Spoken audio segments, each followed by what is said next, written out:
Las 8:21 de la mañana nos vamos a meter en un tema del que hemos estado hablando y que desde las autoridades de gobierno se ha estado hablando, analizando desde hace mucho tiempo atrás y que ha generado obviamente polémicas, resistencia, ya inclusive algunas manifestaciones a favor y en contra que supuestamente se reflejarán luego en las cámaras. Digo esto por los dichos de algunos legisladores que han adelantado su posición con respecto a los lineamientos generales que tendría este proyecto de ley de reforma de la Caja Militar. Para conocer detalles, porque se han presentado los lineamientos generales a la bancada oficialista, es que está con nosotros el diputado Jorge Pozzi, coordinador de la bancada del Frente Amplio, a quien ya estamos dándole la bienvenida y los buenos días. ¿Qué tal? ¿Cómo le va?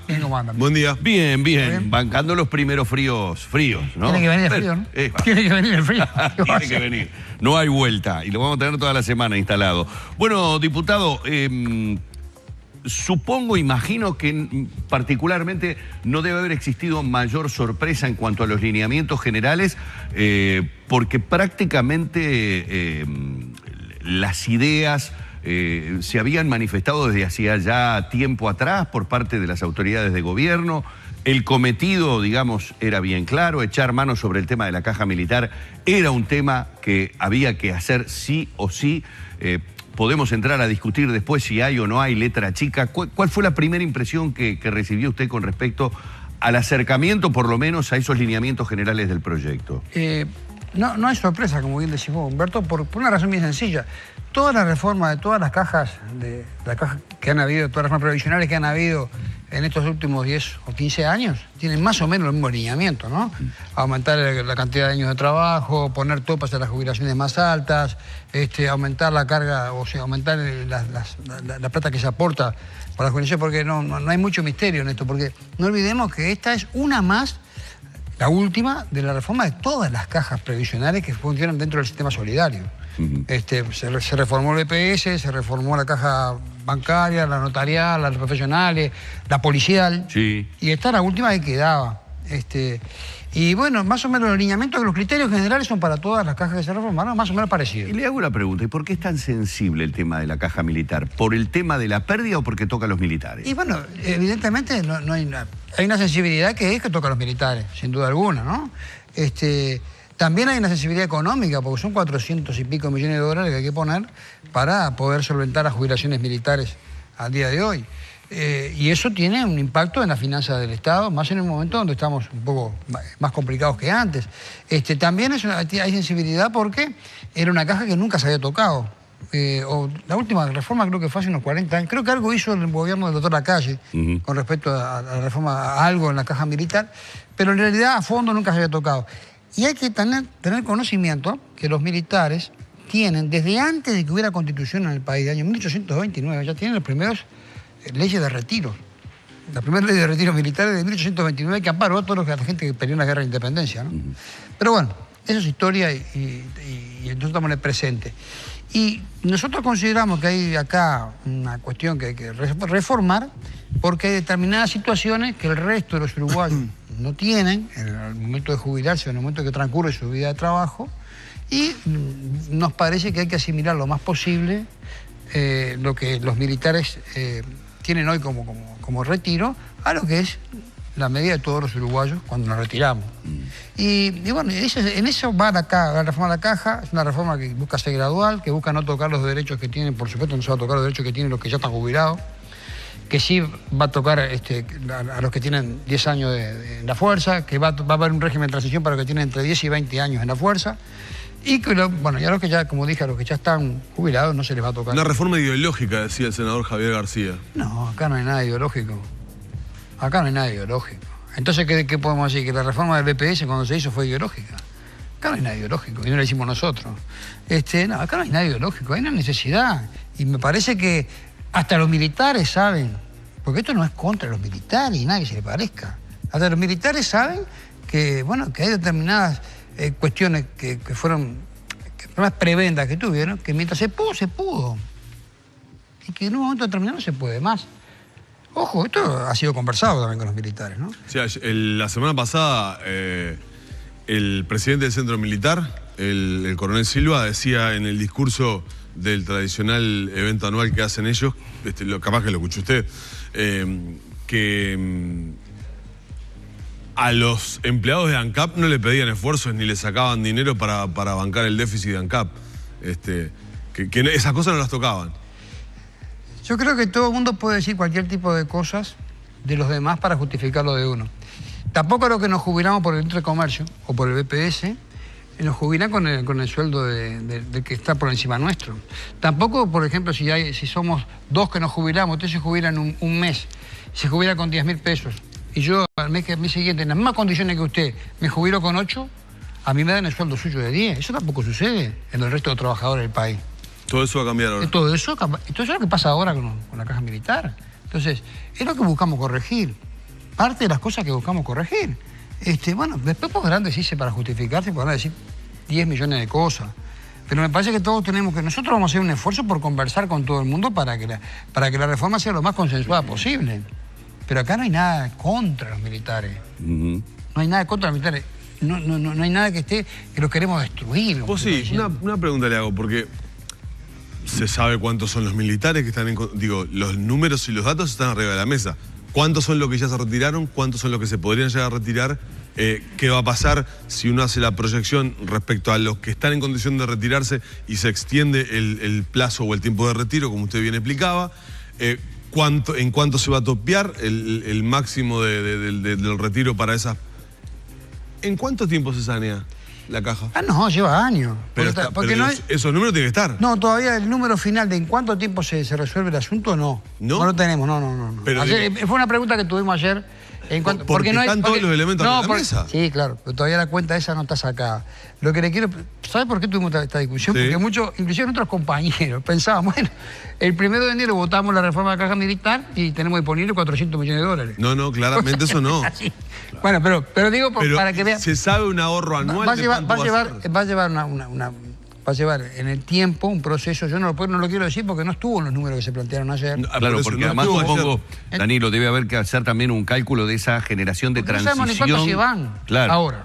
Es decir, que puede pasar que esta reforma implique que muchos se van, puede implicar que esta reforma implique que muchos no quieran entrar después. Hay imponderables que no sabemos cómo se va a comportar el ser humano, la gente que va a estar uno ahí. Estima que ahora los que están en condiciones de irse se van a ir seguro. Y probablemente, probablemente sea así. También capaz que ya no es tan atractiva la carrera militar para los que quieran entrar. Pero eso es una expectativa de cada una de las personas que vea, que ve su vida por donde la lleva. Pero no tenemos, por eso no podemos tener ese número todavía disponible. Lo único que sí, yo le aseguro, es por ejemplo el retiro voluntario, que hoy algunos oficiales o no oficiales se van con 15 años y 44, 45 de edad. Eso se va a llevar más o menos a lo que es el BPS. Para usted que quiere retirarse voluntariamente y quiere tener la jubilación, se va a jubilar con 60 años y 30 trabajos. El retiro obligatorio va a quedar más o menos en las condiciones que está, con alguna exigencia más. Los aportes van a ir del 13% que hoy se aporta al 15% sobre el real, sobre todo el monto grabado, porque hoy hay parte que está grabada y parte que no está grabada. ¿Y el famoso impuesto? Viene por ley aparte. ¿Es justo poner un impuesto? Y bueno, viene por ley aparte, es un impuesto que va a durar 18 meses, que es una especie de transición, y veremos qué suerte tiene. Pero bueno, todavía no llegó. A la interna ustedes tienen un problema complicadito ahí. La interna nota siempre tiene un problema complicado, pero siempre sale a flote. Así que tranquilo. El tema acá pasa, me parece, porque los argumentos o las justificaciones sean entendibles para la ciudadanía y compartibles por entenderlas justas. ¿A qué voy? Y por eso quiero separar totalmente la polémica que se ha generado sobre si es un tema ideológico o no es ideológico. Lo separo completamente. Voy al hecho puntual de decir, vamos a tratar de equiparar para que los militares no tengan tantos privilegios. A ver, siempre que venimos con el discurso de la igualdad y de la equidad, va a haber consenso. ¿Estamos de acuerdo? Ahora, Esto me puede hacer pensar a mí, como ciudadano, que frente a un problema que tiene la Caja Militar, el aumento de la cantidad de años requeridos para jubilarse, puede ser perfectamente una filosofía que también el gobierno aplique para el grave problema que tenemos en la seguridad social y que sea momento de plantearnos también de que al resto de los mortales, no solo a los militares, se nos eleve el tope jubilatorio. Que lo dicen los especialistas, además. Entonces, digo, la pregunta concreta para el diputado es: ¿podría yo, si soy militar, decir qué facilidad para aumentar el tope de los militares y qué complicaciones que se les genera para plantearse y sincerar de una vez por todas el sistema de seguridad social? Te voy a contestar en dos partes. Los problemas de seguridad social, no en Uruguay, en el mundo entero, son cada vez peores. O sea, más grande el problema. Entre otras cosas porque cada vez la tecnología sustituye puesto de trabajo y por lo tanto esa diferencia entre activos y pasivos cada vez se achica más. Acá creo la máquina no aporta, ¿no? Sí, acá creo que es uno y pico por uno. Uno y poco por uno, o sea, los que están aportando. Pero segundo, porque la gente cada vez vive más y vive con mejor calidad de vida. Yo cuando empecé a trabajar, año 76, 77, mis compañeros que se jubilaban con 60 años y morían con 62. 63, porque había llevado una vida de trabajo muy, muy exigida. ¿Verdad? Y cuando se jubilaban prácticamente duraban un par de años y se morían. Ejemplo, un montón. Hoy no es así. Hoy la gente disfruta su jubilación muchísimos años, por suerte, gracias a Dios. Entonces los sistemas de seguridad social tienen problemas a futuro. Y los sistemas solidarios, es una opinión muy personal, tienen muchos problemas a futuro. Pero bueno, eso es una cuestión que no está hoy previsto en lo que uno conoce de lo que el gobierno piensa tocar ningún tope de lo que ya ha sido reformado con respecto al BPS y las diferentes cajas que ya Claro, están. pero ahí es donde el discurso de la equidad y el de equiparar y el de Pero todo ya, de repente puede... Claro, pero no olvidemos, Humberto, que en el 96 cuando se hizo la reforma del BPS, que apareció el sistema de ahorro previsional y todo lo demás, ahí ya hubo modificación de cosas. A tal punto hubo modificación de cosas y posteriormente hubo más modificaciones de cosas que a tal punto que hoy tenemos el reclamo de la gente de 50 años. Que fue afectado por eso y que está reclamando... que una generación de transición. Y hago el parafraseo de lo que puede pasar también con algunas generaciones en esta reforma. Siempre hay una generación siempre que hay una paga. generación que paga. Eso no hay vuelta. Y una y a veces más de una. No a los militares, a los trabajadores le ha pasado eso. Mucho antes que a los militares. Entonces no hay acá una animosidad ni nada que se le parezca. Hay un problema real que tenemos que enfrentarlo. Y esto ha sido conversado. Yo creo que más que nada los problemas están donde se empieza a aplicar la cosa más que cuál es el fondo del asunto. Porque de cualquier manera los militares van a quedar con un tope de 28 BPC, que hoy son 101.200 pesos, vamos, plata más, plata menos. ¿Qué tope tienen los trabajadores que están en el BPS? 50 y poco, creo, no sé si llega a 50. 60. Bueno, por ahí, está subiendo un poco, pesos, vamos entre 50 y 60. Los militares que van a quedar topeados en 101.218, que es una cosa así, 28 BPC, ¿no? Bueno, está un poco por encima de todo el resto. No es una mala jubilación. Por supuesto, van a cambiar algunas cosas, los años de servicio, hay cosas que no se les van a computar. Por ejemplo, el liceo militar. Sí se le van a completar las escuelas oficiales, porque claro, ellos cobran y pagan. Ellos dicen que no es una caja lo de ellos. Está bien, pero... Digo, cuando uno escucha los discursos que hacen, por ejemplo, yo el otro día me tocó cubrir esto que yo te decía del centro militar, y ellos dicen, esto no es una caja como se habla de la caja policial o de la caja bancaria. En definitiva... Esto es un servicio y sí, como tal, un día nos llaman y estamos acá. Sí, correctísimo. Pongamos... A ver...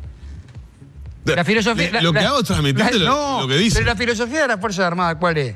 Si mañana nos llaman, porque hay un problema nacional donde estamos enfrentados a otro país, todos nosotros vamos, jubilados o no jubilados. Eso lo tienen ellos en doctrina también. Porque todos los uruguayos estamos obligados a servir en un momento determinado, seamos militares o seamos lo que seamos. Porque ellos dicen que no son trabajadores de 8 horas y que se van para la casa, sino que están a disposición todo el tiempo. Sí, está bien. Perfecto, correctísimo eso, ¿no? Por eso capaz que todavía se mantienen cosas que están por encima del resto de trabajadores. Por ejemplo, el tope para los oficiales. Por ejemplo, hasta ahora que gozaron de unos retiros que en edades muy tempranas, que por suerte lo pudieron hacer y por suerte con eso podían después conseguir trabajo en la actividad privada. ¿Verdad? Y bueno, pero son cosas que no se pueden, hay cosas que no se pueden mantener en el tiempo eternamente. Y no es por una animosidad contra nadie. Ojalá nosotros hubiéramos conseguido las jubilaciones que tenían nuestros padres. Claro. Ojalá, pero llegó un momento que no se pudo más. Y bueno, y hubo que cambiar. Ojalá los bancarios pudieran haber seguido con la caja que tenían, que fue un ejemplo de administración, un ejemplo de inversión, un ejemplo de todo, pero un día se quebró. Tenemos que ir terminando, Humberto, pero sí. Yo no me quiero despedir de Jorge sin preguntarle, ¿estás siempre vos en donde se corta el bacalao en la rendición de cuentas, cuando se discute? Los docentes hoy ya comienzan a hacer paros por una rendición de cuentas que todavía no conocen, ni siquiera ustedes la conocen. No la conocemos. ¿Qué pensás? Y además estamos trabajando, hay dos comisiones parlamentarias de Frente Amplio, ¿no? Que están trabajando... ¿Sobre el anterior? Buscando recursos que habíamos quedado... No, del anterior. En el artículo 6 famoso de la rendición pasada. Exacto. Y se está trabajando y se andan la vuelta para conseguir dinero. ¿Qué pensás de esto de los docentes de hoy, por ejemplo? Bueno, tienen derecho a hacer paro. Uno capaz que no sé yo... capaz que de la barra que vengo yo, de mucho antes, no la veíamos así. Pero bueno, las cosas han cambiado. Esos paros preventivos, yo no sé, no los comprendo mucho, pero tienen derecho a hacerlo. Y si ellos creen que le da resultado, bueno, tienen derecho a hacerlo. Yo no voy a estar en contra de eso. Ahora, que se están buscando desde el año pasado, que lo que va hace 3, 4 meses, estamos buscando la forma de conseguir más recursos para la enseñanza. Se está buscando y ellos saben además con quién hablar porque se sabe lo que se está haciendo. Ahora, Pozzi, cortita nada más. ¿No cambió un poquito el panorama de aquella rendición de cuentas a esta? A ver, yo recuerdo, si un panorama bastante austero, complejo, el ministro de Economía, el contador Danilo Astori, saliendo a decir de que venían tiempos verdaderamente muy duros. ¿No lo sobrellevamos de mejor manera, incluso de las expectativas del propio gobierno? ¿No podemos esperar una rendición un poco más? No sé, pero ¿sabes lo que, Humberto? Yo me alegro que haga esa pregunta porque hay una cosa interesante, ¿no? Astori tuvo razón y el resto de la barra, inclusive algunos compañeros míos, estuvieron equivocados.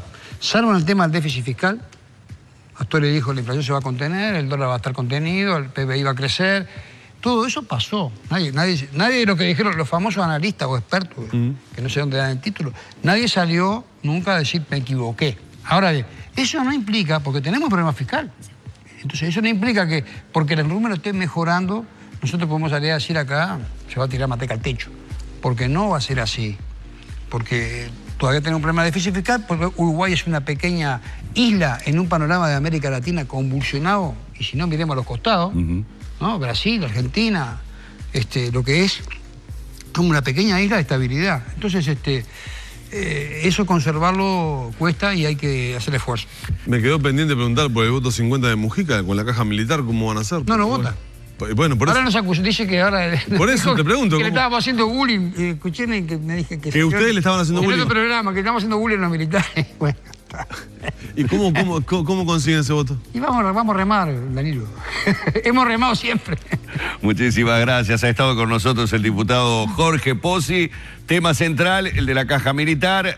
Algunos también que obviamente es necesario tocar porque ya están sobre la mesa de noticias. Buena jornada, diputado. Gracias a ustedes, que anden muy bien. Cerramos por aquí la entrevista con Pozzi.